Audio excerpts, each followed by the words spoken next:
Aliens in the Mind.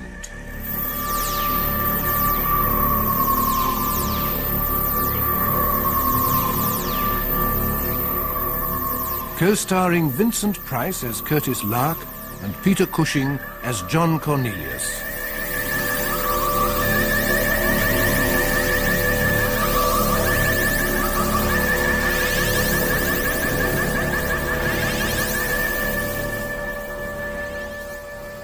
Lark and Cornelius have established the existence of another colony of mutants, this time in the heart of London.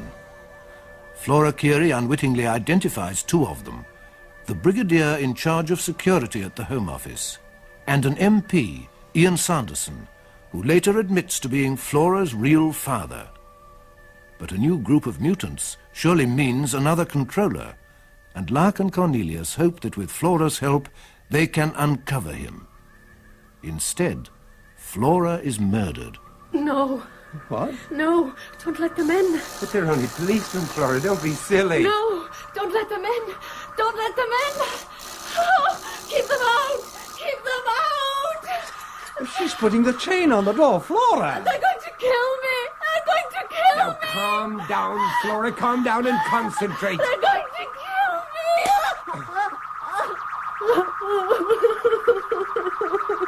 Now, listen to me, Flora. They can't kill you if you want them to go away. Now, will them to go away. I can't. Make them go away, Flora. I can't. Oh, come on. You can do it if you want to. I can't. I can't. I won't go. Flora, try. I am trying. Come on, Flora. It's not working. Come on. It's not working. They're going to kill me. Get down, Flora. Get down. Now, keep down, Flora. Don't move. Flora, are you all right? Flora. What? Flora's dead. I can't believe it. Such a waste. Yes, John. But now you have to believe that there is another controller. Right here. In London. Part 5. Genetic Revelations.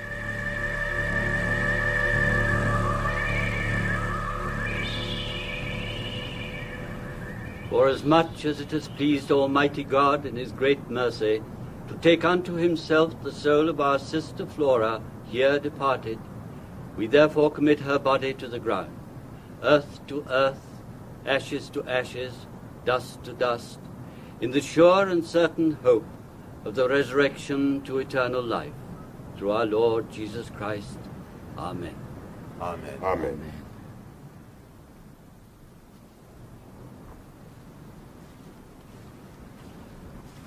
Poor Flora.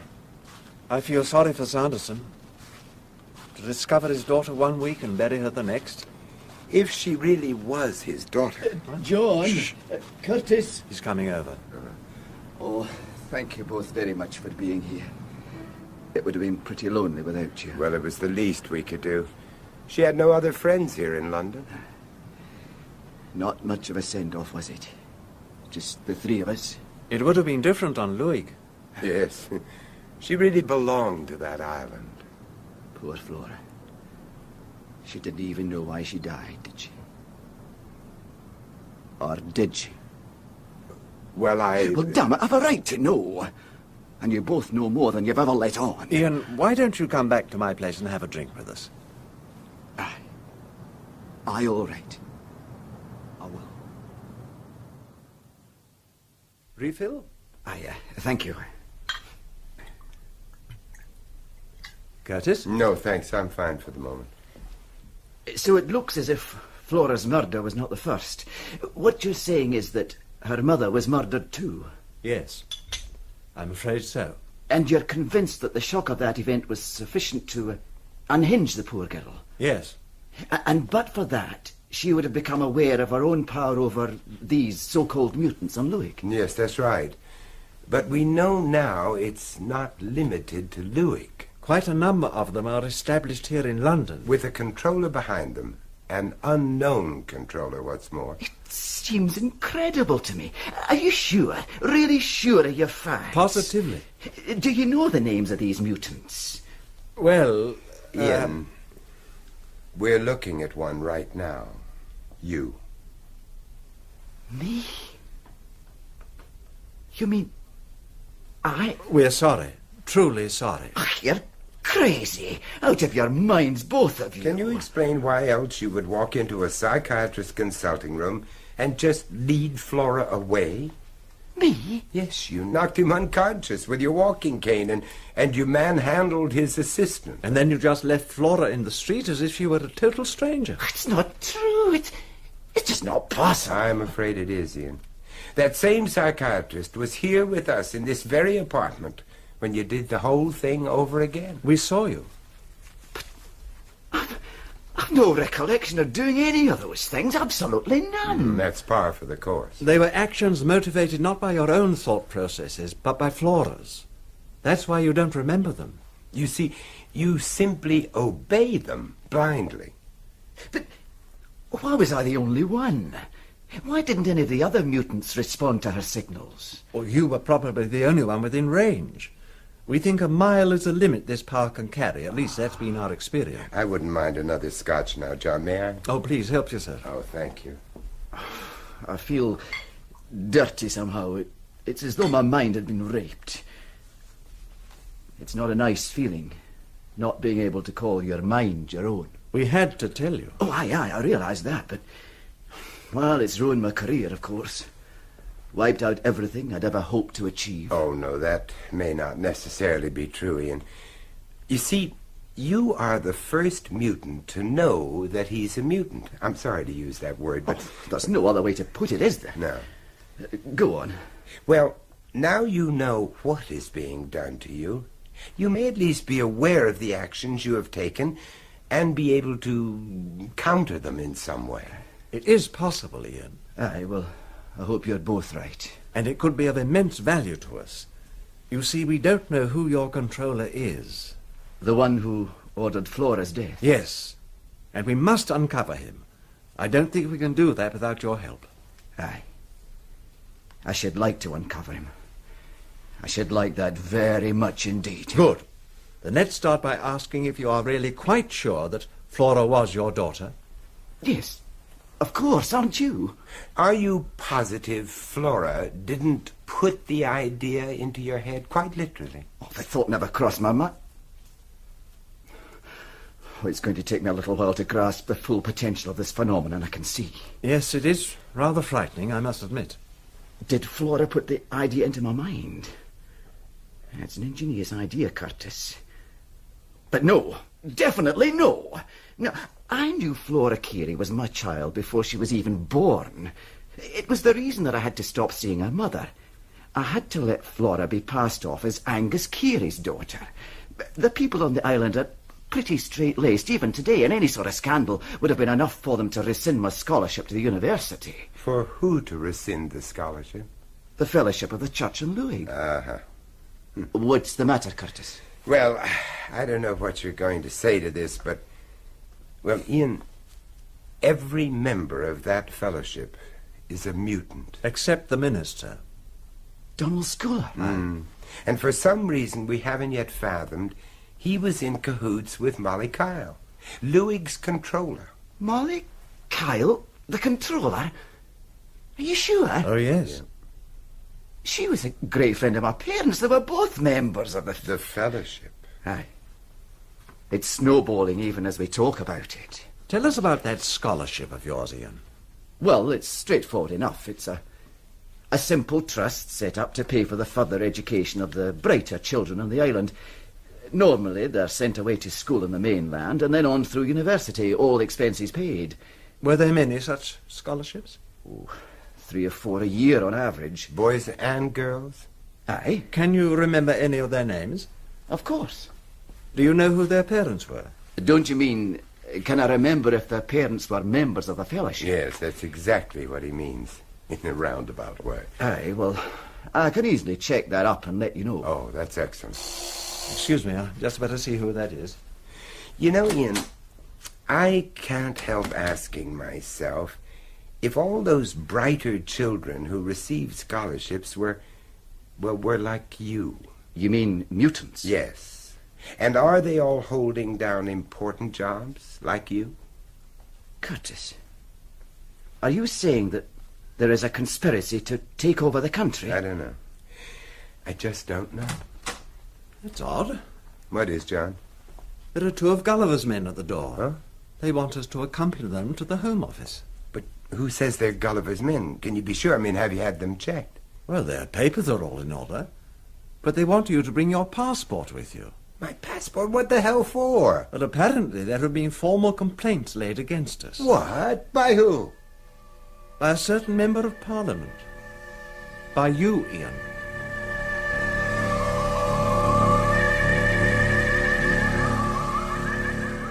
It is my duty to inform you, Professor Lark, that as a result of formal complaints laid against you, Her Majesty's government regrets that it has no alternative but to invite you to leave the country within 72 hours. What? I must ask you to surrender your passport. It will, of course, be returned to you at your point of departure when you finally leave the country. I must protest, sir. I protest in the strongest possible terms. You are in no position to protest, Mr. Cornelius. Your own activities appear to have brought you perilously close to breaking the Official Secrets Act as it is. Official Secrets Act? Not to mention your own code of medical practice. Or do you call it medical ethics these days? Ethics? What on earth are you talking about, man? In your particular case, Mr. Cornelius, I would have thought it unethical in the extreme for a brain surgeon to publicize the name of a patient in the national press, especially when that patient is a senior government official holding a politically sensitive appointment. You can't mean Ian Sanderson. I mean Brigadier Sherman, sir. Who? Oh, you remember, John, that gold-braided blimp who came blundering into Gulliver's office? Oh, him. Well, in that case, sir, I can state without fear of contradiction that Brigadier Sherman is not, repeat, not, one of my patients and never has been. That only compounds the situation as far as I can see. But I don't even know the man. Only laid eyes on him once in my life. Oh, forget it, John, forget it. They've got the drop on us. Your passport, Professor Lark, if you please. All right, there, take it. Thank you. Here's your receipt. This is preposterous. I warn you, sir. I intend to take this matter to the highest possible authority. I assure you, Mr. Cornelius, this matter has already been to the highest possible authority. We've been well and truly set up, John. We've just got to grin and bear it. I don't know whether you gentlemen were hoping to perpetrate some sort of political hoax, but I'm bound to advise you that the allegations you've made against Mr. Ian Sanderson are so vicious as to invite legal action on the most stringent terms. Were they not so outrageous, so impossible as to read like something, like... Science fiction. Precisely. Not so long ago, they were saying the same thing about getting a man to the moon. I'll get Major Manson to see you out. Yes, sir. Oh, Manson, perhaps you'll be good enough to escort these gentlemen safely out of the building. Certainly, sir. This way, gentlemen. Thank you. 72 hours, Professor, that's all. And please be so kind as to advise us of your time and place of departure. Pompous idiot. Cool it, John. You'll burst a blood vessel. Well, I ask you. This way.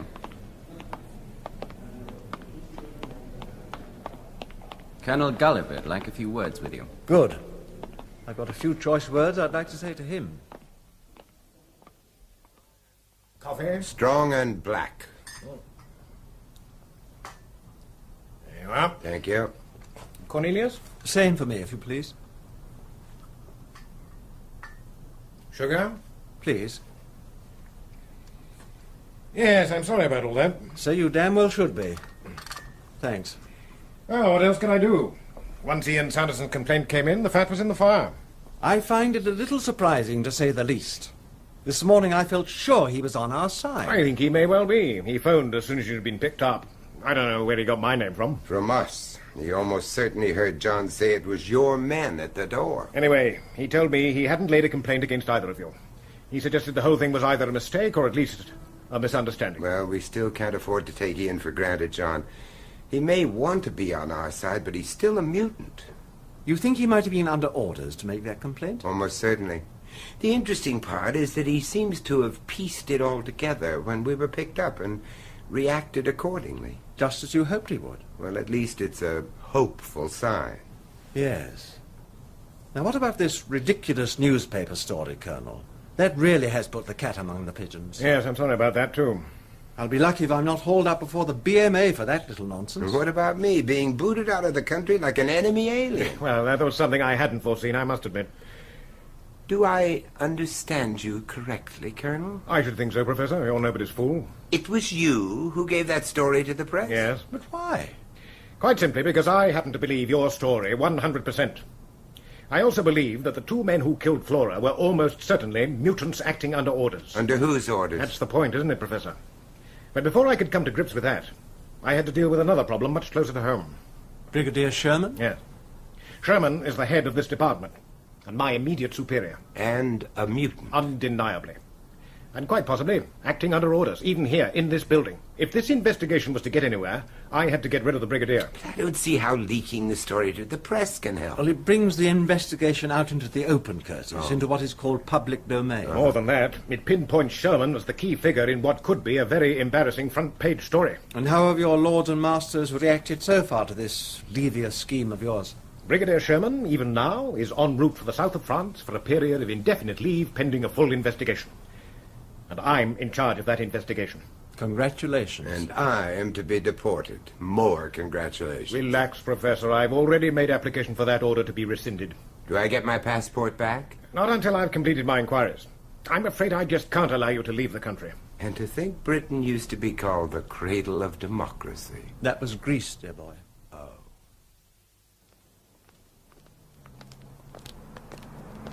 Glad to get out of that place.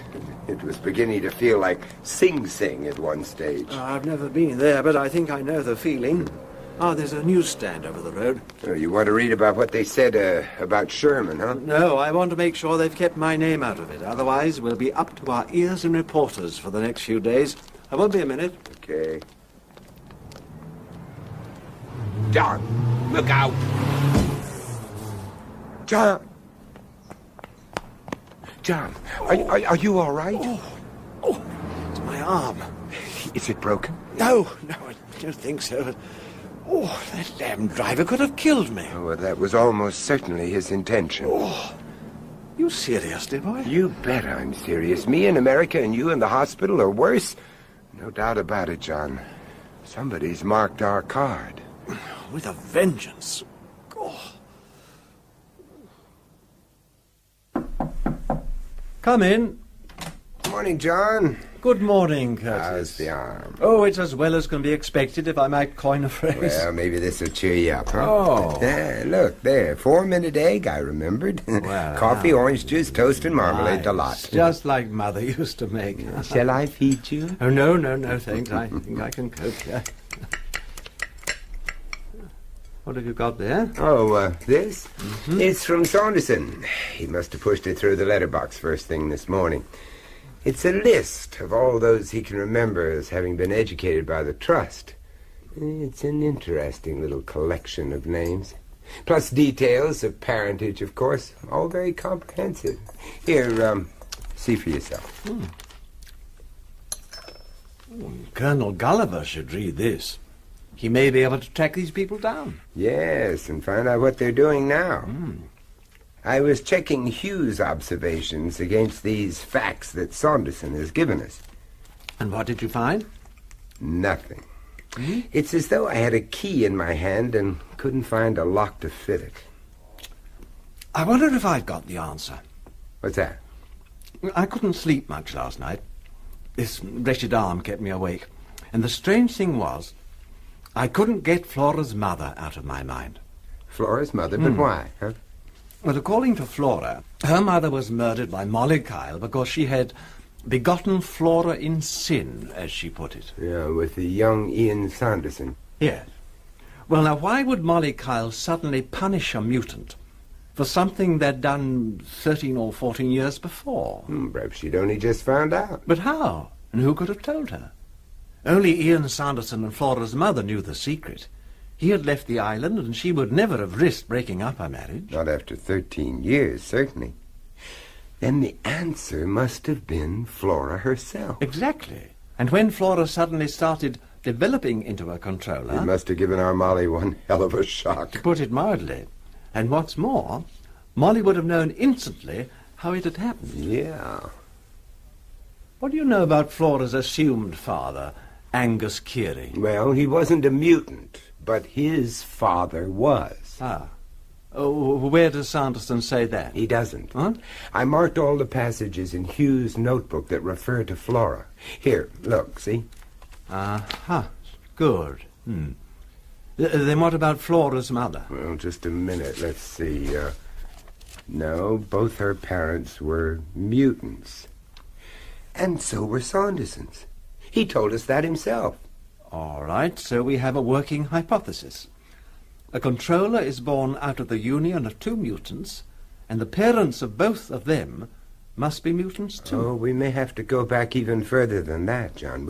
We can't be sure. I know, but it's enough to be getting on with, surely. Okay. There are half a dozen names on this list who have two mutant parents. And a lot of their grandparents will be dead by now, so we can't check them out. Exactly. So any one of these could be a controller. John, supposing none of them were controllers. Oh, come on, Curtis. There must be two whole generations here. There has to be at least one controller. If not, where else do we find him? That's the big question, John. And the answer gives me a feeling like hairy-legged spiders crawling over my scalp. As in this country, we call that dandruff. Uh-oh. You know, for a so-called upright Englishman, you spend an awful lot of your time burbling on your backside. Well, I have a poorly arm, and I had to enjoy this delicious breakfast which you prepared for me with such loving care. Well, you finished it now, so Yes. You've absolutely no excuse for staying in bed any longer. Come on now, get up. All right. And let's go over to Sanderson's place. It's important, John. Come on. Can I offer you something? Tea? Coffee? Not for me, thank you. I've had breakfast in bed. Well, what is it that brings you here in such a hurry? We want some information from you. About this educational trust. Oh, aye. Yeah, where was it administered?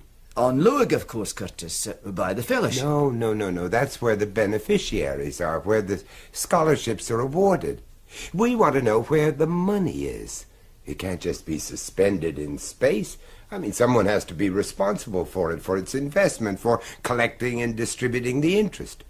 If we could find out who does that... We'll be getting much closer to the truth. Aye, well, it's administered here in London by a small merchant bank. I should know because I'm a member of its board of directors. You are? Well, what are we waiting for? Well, if it'll help, I'll make an appointment for you to meet the bank's chairman. Well, fine. Well, on our way, we might as well drop in at the Home Office and leave that list of names with Colonel Gulliver. Oh, by the by, Yeah? if you'd care to come and look out of the window. Look, down there. See that man in a dark jacket and pinstripe trousers? And what about him? Well, he's been there for 2.5 hours. I just thought it rather strange. Ah, it might be one of Gulliver's men. On the other hand, it might not. Anyway, if he follows us to the bank, I think we'd be justified in asking him for his account number.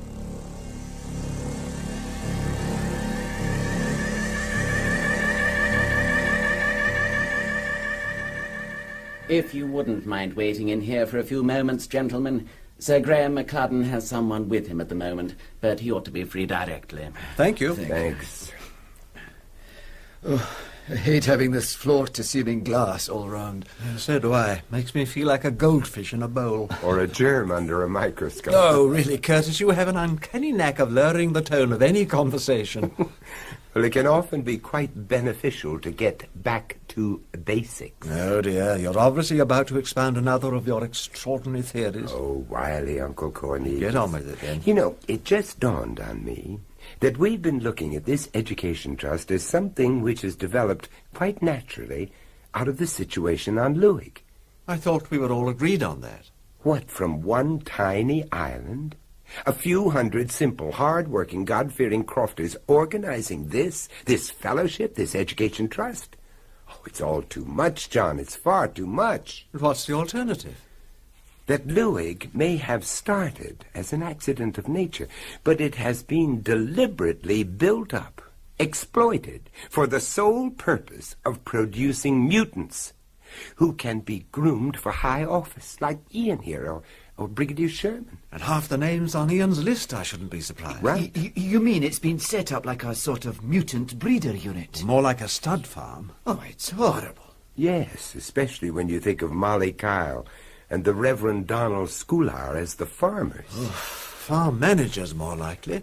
Now, if you're right, then the real villains, the masterminds of this business, are hiding behind the facade of this merchant bank. All this plate glass opulence around us. Excuse me, gentlemen. Sir Graham is free to see you now. If you'd kindly care to step this way. Oh, just a minute.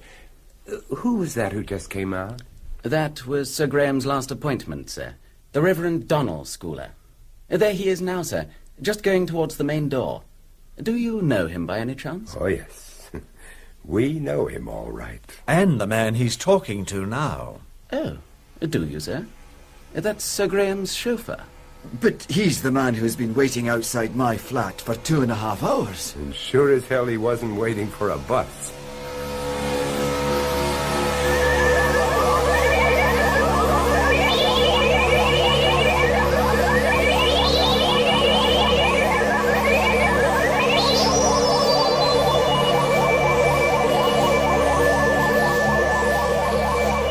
That was part 5 of Aliens in the Mind, co-starring Vincent Price as Curtis Lark and Peter Cushing as John Cornelius, with Fraser Kerr as Ian Sanderson, William Edel, Gulliver, James Thomason, Home Office official, and Andrew Sear as Manson.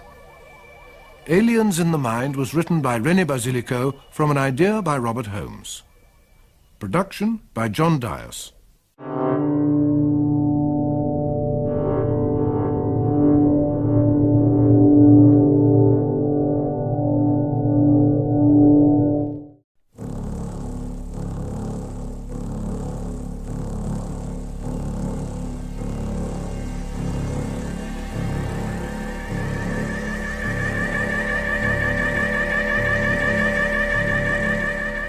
Aliens in the Mind.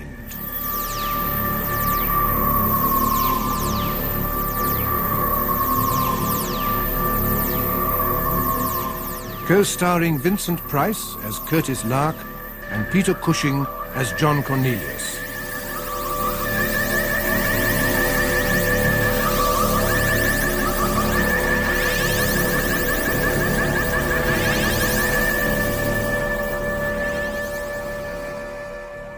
When Flora Keiry is murdered, Lark and Cornelius decide to tell her father, the MP Ian Sanderson, that he is himself a mutant, able to be manipulated by the unidentified controller, the same person who ordered his daughter's death. Shocked and horrified, Sanderson agrees to help them trace the organization back to its source. Their search finally leads them to an educational trust with headquarters at a merchant bank in the city. We've been looking at this education trust as something which has developed quite naturally out of the situation on Luig. I thought we were all agreed on that. What, from one tiny island? A few hundred simple, hard-working, God-fearing crofters organizing this fellowship, this education trust? But what's the alternative? That Luig may have started as an accident of nature, but it has been deliberately built up, exploited, for the sole purpose of producing mutants who can be groomed for high office, like Ian here, or Brigadier Sherman. And half the names on Ian's list, I shouldn't be surprised. Right. You mean it's been set up like a sort of mutant breeder unit? More like a stud farm. Oh, it's horrible. Yes, especially when you think of Molly Kyle and the Reverend Donal Scoular as the farmers. Farm managers, more likely. Now, if you're right, then the real villains, the masterminds of this business, are hiding behind the facade of this merchant bank. All this plate glass opulence around us. Excuse me, gentlemen. Sir Graham is free to see you now. Just a minute. Who was that who just came out? That was Sir Graham's last appointment, sir. The Reverend Donal, Scoular. There he is now, sir, just going towards the main door. Do you know him by any chance? Oh, yes. We know him all right. And the man he's talking to now. Oh, do you, sir? That's Sir Graham's chauffeur. But he's the man who's been waiting outside my flat for 2.5 hours. And sure as hell he wasn't waiting for a bus. Part 6. Final Tribulations. Come in, if you please, gentlemen. Sir Graham will see you now. Thank you. Ah, come in, Ian. It's nice to see you again. Thank you, You seem to Graham. have been away for ages. Aye. Graham, may I introduce John Cornelius, the eminent brain surgeon, Mr. Cornelius. It's good of you to see us, Sir Graham. and Professor Curtis Lark. Professor. Hello, sir. Nice office you have here, Sir Graham. Must be a good working environment. Perfect. But then luxury always is. Yes. Won't you sit down, gentlemen? Thank you. Thank you. Now, what brings two such unlikely visitors through the hallowed portals of a merchant bank? Money. What else, Sir Graham? Well, at least you've come to the right man. We sincerely hope so. Well, tell me all about it. What's your problem? We've just returned from the Isle of Louis. Do you know the Isle of Louis, Sir Graham? Well, of course I do. I was born there. What a coincidence. What? Oh, you mean because of Ian? Not really. Were you also educated on the island, Sir Graham? To start with, of course, but then my family emigrated to Canada. Oh, but that was years and years ago. Graham, was the Louis Educational Trust in existence in those days? Of course not, Ian. That wasn't until just before the war, 1938 or 9. Could you tell us who established the trust? I did. It's always been very much my own private... Benefaction? Yes, something like that. Uh-huh. In gratitude for all the favours received. And in lively expectation of further favors to come. Ah, that's a nice turn of phrase you have, Professor. Well, it's not original, I'm afraid. Indeed not. I believe it was first said of King John. Oh, you know everything. Sir Graham, do you know anything about the island sickness? What island sickness? On Louis, Graham. Oh, that. Oh, that's nothing much. Nothing much. Do you realize that the incidence of mental disorientation in the young is higher on this one tiny island with a population of a few hundred than it is in the rest of the United Kingdom? You call that nothing much, Sir Graham. It's the biggest nothing much I've ever heard of. Put like that, Professor, I might agree it sounds horribly impressive. But as I understand it, this sickness is no more than a passing phase, like growing pains. The point is, Graham, that whatever the sickness is, it didn't turn out to be a passing phase with my daughter. I didn't even know you had a daughter. No. I think I'd almost forgotten it myself. Until last week. Why, what happened last week? My daughter was murdered. Murdered? My poor Ian. I had no idea. Oh, but this is awful. Terrible. I can't tell you how appalled I am. Don't you want to know who did it? Oh, yes. Yes, of course I do. So do we. It was two complete strangers. Strangers to us, that is. But why, Ian? In God's name, why? We hoped you might hazard a guess, Sir Graham. I don't know why you should think that. Don't you? Anyway, the point is that I'd like to make some sort of lasting memorial to her. Of course you would. What I had in mind was some sort of grant to allow proper research into the causes of this island sickness. On Louis? Where else? It sounds a marvelous idea. We thought you'd like it. And I was wondering if you'd be prepared to let the trust sponsor it. The trust? Now, why not, Sir Graham? Isn't the aim of the trust to improve conditions for the islanders? Well, yes. In a way, I suppose. Well, believe me, this would improve their lot. A lot. Oh, excuse me a moment. Yes, Charles? Lady McCladden has arrived, Sir Graham. Oh, ask her to wait just a few... No. On second thoughts, ask her to come straight up. Very good, Sir Graham. I hope you don't mind, gentlemen. I'm meant to be taking my wife to lunch. Not at all. Oh, it's ages since I saw her last. Is your wife also a native of Lewig, Sir Graham? Oh, no. She was born in Canada, actually. That's where I first met her. But she does take a great interest in affairs on the island. Oh, yes, indeed. She'll want to know a great deal about this suggestion of yours. Oh, I'm sorry, dear. I didn't mean... No, it's quite all right, dear. Come on in. Well, if you're sure. You know Ian, of course. Of course. It's been so long, I'm in danger of forgetting what you look like, Ian. Aye. Now, let me introduce you to Mr. John Cornelius, the brain surgeon. Mr. Cornelius. How do you do, Lady And McClellan? Professor Curtis Lark. You're not Curtis Lark, the author, are you? Well, I do write the odd book or two, ma'am, yes. I've just read one of them. Well, thank you. I'm gratified to find I'm not my only reader. No, seriously.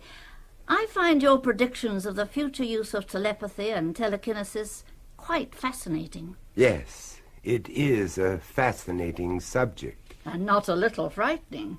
Oh, forgive me, I've obviously broken up something terribly important. On the contrary, your arrival could be quite opportune. Yes, sit down, my dear. Here. We hope you might be able to persuade Sir Graham to support our scheme. It's a modest medical research grant. Well, that seems a worthy enough cause. What do you intend to research? Mental illness, Lady McClellan. On a tiny Scottish island called Lewig. Lewig? But there's no mental illness on Lewig. Oh, but there is, I assure you. The so-called island sickness is almost approaching an epidemic. They want the trust to sponsor the idea. If they're serious, why not? It sounds a marvellous idea. That's what your husband said. Exactly what your husband said. Word for word. Of course, we'd have to put it to the other trustees. Oh, I thought it was a private trust. Graham did say... That he set up the trust? Oh, he did. As agent for the trustees. Could we approach them? Well, I don't see why not. When? When what? Oh, when could we put it to them? Tonight, if you like. Well, Graham and I are both trustees, and the chief executor is dining with us. 3 gives a quorum. Well, then you'd better come to dinner. You can put your proposition en masse. What, all 3 of us? Why not? The more the merrier. Well... What a splendid idea. We'd love to come, wouldn't we? Yes, I guess we would at that. I'll make it 8 for 8:30 then. We'll send a car for you. Then you won't have to worry about driving home. That is most awfully kind of you.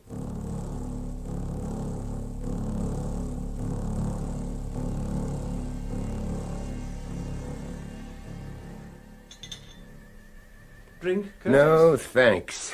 I want to have that wide-awake feeling all evening. You have a suspicious mind, dear boy. I don't expect it'll be anything but a perfectly ordinary dinner party. Yes, except that we could find ourselves playing footsie with a controller. You think it's McClellan, don't you? Well, I don't know. But it's not a bad position for a controller to be in, now is it? I mean, head of a merchant bank, finger in every pie, pulling every string. Sounds awfully messy. It sounds terribly legitimate. What better front could a controller have? You're right about that. Every snippet of information in the right hands could be worth $1 million. Don't you have pounds over here anymore? Oh, yes. But they're not the same as those we used to know and love. How does my bow tie look? Terrible and tired. Why did you buy a clip-on like mine? Oh, that's most uncivilized. Besides, I'd be terrified of it falling into the soup. Well, it might improve the taste. Now, who on earth's that? Want me to get it? No, I'll go. All right, I'm coming. Oh, Major Manson. May I come in? Yes, of course. Go straight through to the Phew, drawing. the smell of camphor. It's Major Manson. Good evening, Professor. Oh, good evening, Major. Will you join me in a drink? Scotch. Straight? A little water, please. Okay. I thought you weren't going to drink tonight, Curtis. Well, I changed my mind. This monkey suit of mine smells so much of mothballs it's making my eyes water. You should give that jacket a good brush. Does that get rid of the smell? No, but it scares the hell out of the moths. I say. Never mind us, Major. You are, Major, and here's to you. Cheers. Why don't you take the weight off your feet and tell us the news? Well, you've certainly stirred up a hornet's nest. Colonel Gulliver's with the Home Secretary now. Well, I'm glad to see someone's taking us seriously. He's taking the whole show very seriously indeed. regards it as a full-scale attempt to subvert the government of this country. Yeah, but the question is, who by? Perhaps we'll find out at dinner tonight. Excuse me. Find out what? Who's behind it all?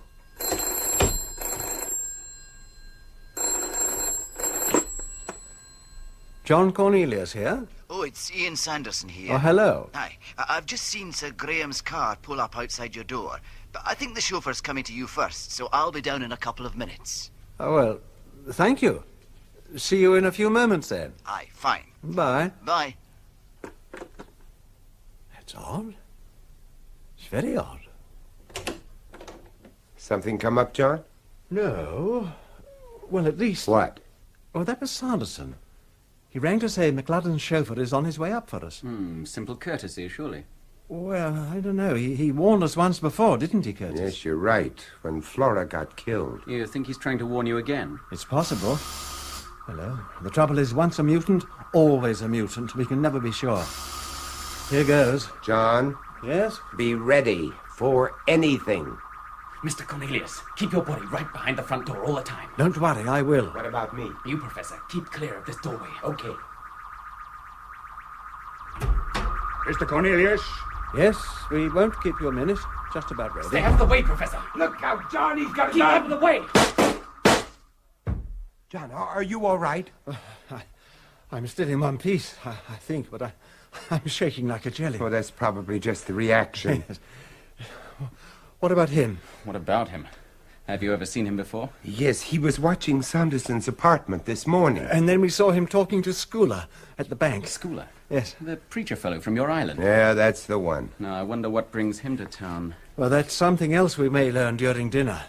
This dinner party, where's it meant to be taking place? Oh, that's Graham McLadden's. McLadden? You mean the merchant banker? Is he involved? Oh, boy, and how? Well, his chauffeur certainly was. And you're determined to go through with this dinner? Quite determined. In spite of all that's happened? Because of all that's happened. You know you could be putting your head in the lion's mouth. Well, let's hope it doesn't suffer from halitosis. Oh, I like that, John. Yeah, you're better. Do you mind if I use your phone? Oh, help yourself. What are you going to do? You'll require transport, won't you?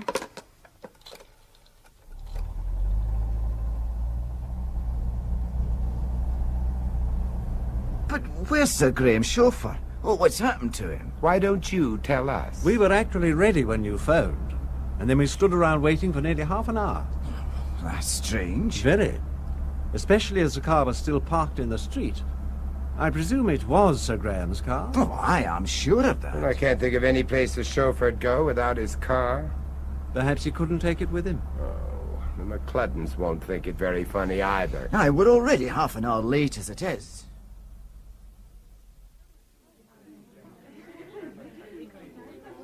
Mr. Ian Sanderson, Mr. John Cornelius, and Professor Curtis Lark. Oh, I thought you were never coming. We very nearly weren't. Well, what happened? Did the car not arrive in time? Oh, no, the car arrived. But the chauffeur didn't. Oh, well, perhaps he ran out of petrol. Now, why couldn't we have thought of that? Let me introduce you to the chief executor. Good evening, Professor. You? Reverend Scoular. Mr. Cornelius. Of course, you know my cousin Donal, don't you? Cousin? I had no idea you were related. Oh, a long way removed, I'm afraid. I'm bound to say I am surprised to see you again, Professor. Yes, I can imagine. Do you think we could all go through to dinner now? I think they're ready to serve.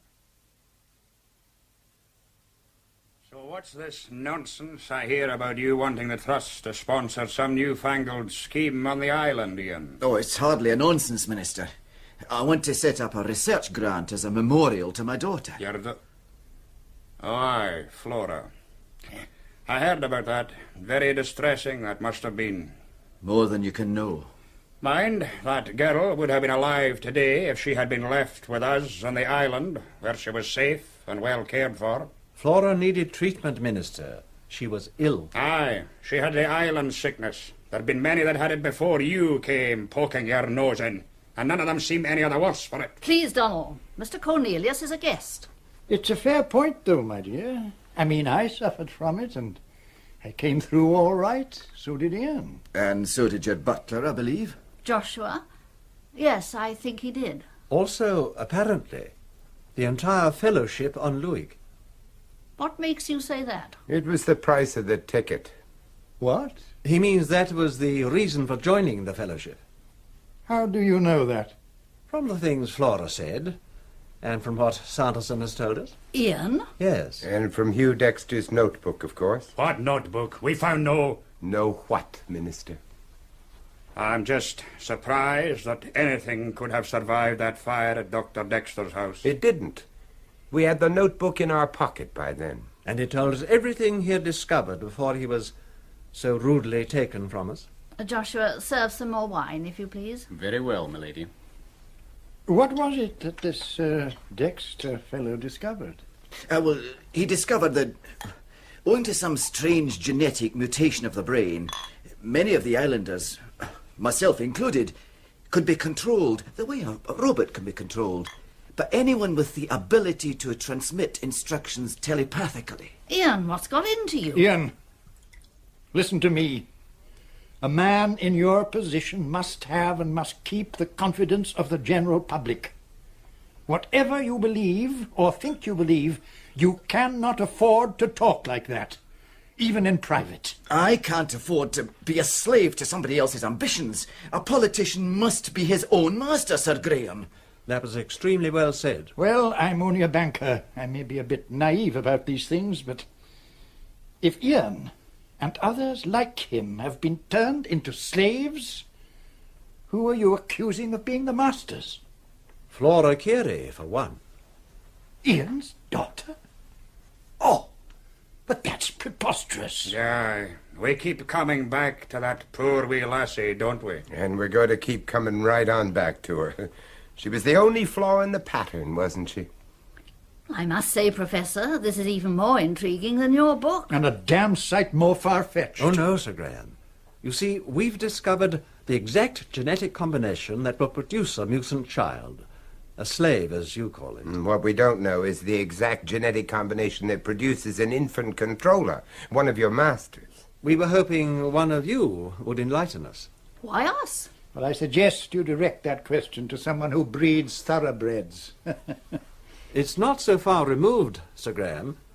We are talking about another form of selective breeding. Very selective, and to the point of not pairing people who might produce unwanted controllers, like Flora Keiry. Only her mother ruined everything by having an affair with Ian. I've never heard such nonsense. I told you, Graham. It's not nonsense, and you both know it. In the end, it was the reason Flora had to be killed. Wasn't it, Sir Graham? What? You had one controller too many, didn't you? Aye, and now we've got a pair of meddling busybodies. That's enough, Donal. There's no point in abusing our guests. They're intelligent men, after all. They must realize their predicament by now. What predicament? Oh, of course. Curtis, I'm sorry. I should have realized. You should indeed, Mr. Cornelius. Aye, with all your fancy training, and you couldn't work out that it might be another woman. If there's still any doubt in your minds, just watch. Listen to me. Concentrate. Concentrate. Look around you, gentlemen. Ian Sanderson, my husband, the butler. Aye, and a whole house full of servants besides. Look at them carefully. Don't you notice something strange? Their blank looks. Not one of them has a thought in his head except to carry out my instructions. Lady McLudden? Who'd have thought it? Well, you should have done, especially after Flora and my sister. Your sister? Molly Kyle. Molly Kyle was your sister? What were you trying to do, Minister? Keep it in the family? Aye, something like that, Professor. Huh. And you were just riding on her coattails. Power by proxy. It figures. Pity you didn't figure it earlier, then. That was your big mistake, Professor. What do you intend to do with us, Lady McLudden? Well, I have only to will that you should be taken out and killed. And you will be. With a chorus of zombies chanting, "Kill him, kill him." No, they don't have to chant. You can have it in complete silence, if you like. Could we have them praying for our eternal souls just to keep the minister happy? The time for the wisecracks is well past, Professor. Outside now. And please, let's not have any unpleasantness. It would be such a pity to ruin such a delightful and informative evening. Oh, yes, of course, and blood stains are so rough on the carpets. Precisely, Professor. I knew you'd understand. Perhaps you would precede us into the garden, please?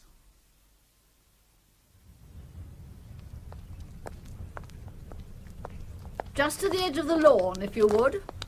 That's far enough. What now?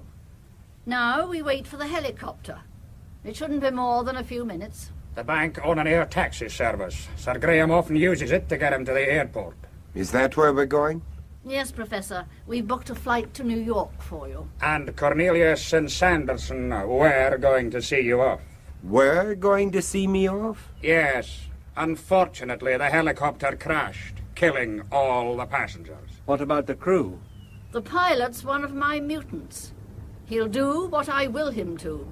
You mean he'll just kill himself, like some kamikaze pilot? If I want him to.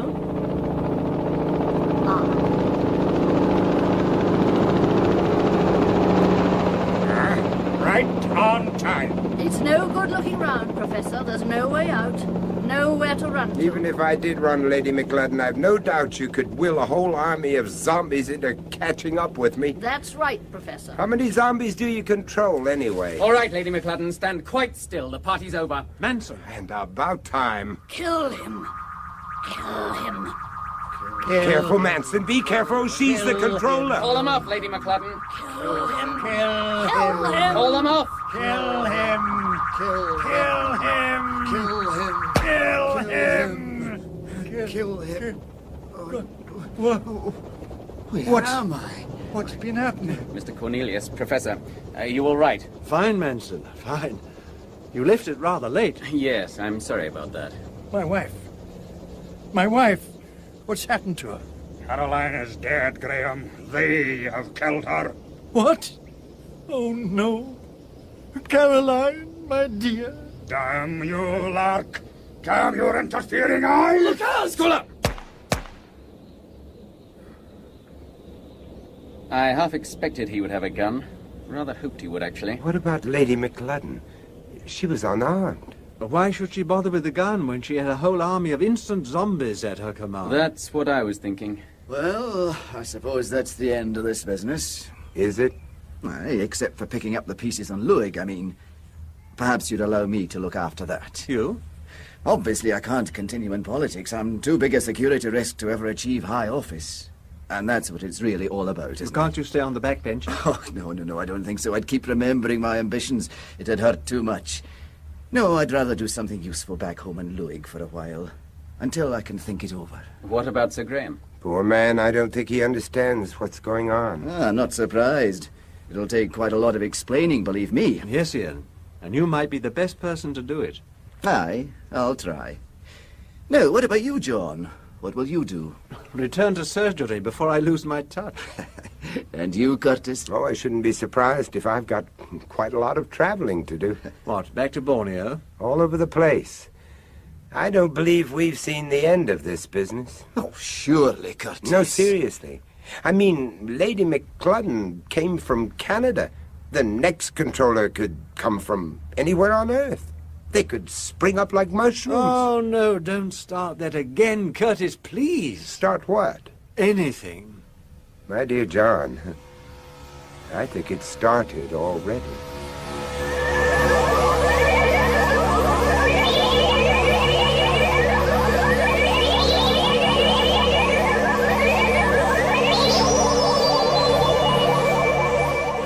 That was the final episode of Aliens in the Mind, co-starring Vincent Price as Curtis Lark and Peter Cushing as John Cornelius, with Richard Hurndall as Sir Graham McLudden, Joan Benham, Lady McLudden, Fraser Kerr, Ian Sanderson, Henry Stamper, Donal Scoular, and Andrew Sear as Manson.